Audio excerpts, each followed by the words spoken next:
পবিত্র রমজান মাসের সবচেয়ে মহিমান্বিত রাত লাইলাতুল কদর বা শবে কদর।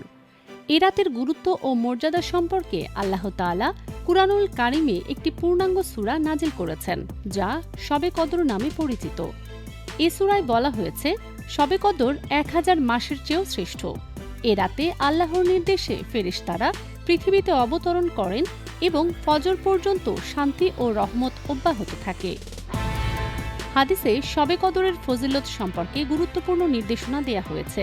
হজরত আবু হুরায়রা রাদিয়াল্লাহু আনহু থেকে বর্ণিত এক হাদিসে নবী হজরত মুহাম্মদ সাল্লাল্লাহু আলাইহি ওয়াসাল্লাম বলেন, যে ব্যক্তি ঈমানের সঙ্গে এবং সওয়াবের আশায় লাইলাতুল কদরে ইবাদত করে, আল্লাহ তাআলা তার পূর্বের গুনাহ ক্ষমা করে দেন।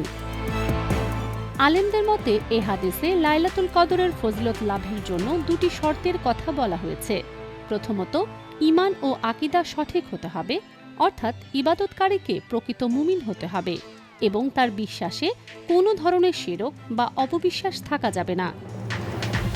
দ্বিতীয়ত, ইবাদতে একনিষ্ঠতা থাকতে হবে এবং নিয়ত হতে হবে সম্পূর্ণ বিশুদ্ধ। আল্লাহর সন্তুষ্টি ছাড়া অন্য কোনো উদ্দেশ্য, যেমন লোক দেখানো বা পার্থিব স্বার্থ থাকলে সেই ইবাদতের পূর্ণ সওয়াব পাওয়া যায় না। তাই মুমিন মুসলমানদের উচিত শবে কদরের রাতে বেশি বেশি ইবাদত বন্দিগি করা, কুরআন তিলাওয়াত, দোয়া ও নফল নামাজের মাধ্যমে আল্লাহর রহমত ও ক্ষমা লাভের চেষ্টা করা। এই মহিমান্বিত রাতের বরকত লাভ করতে পারলেই সফল হবে একজন রোজাদার মুমিন মুসলমান।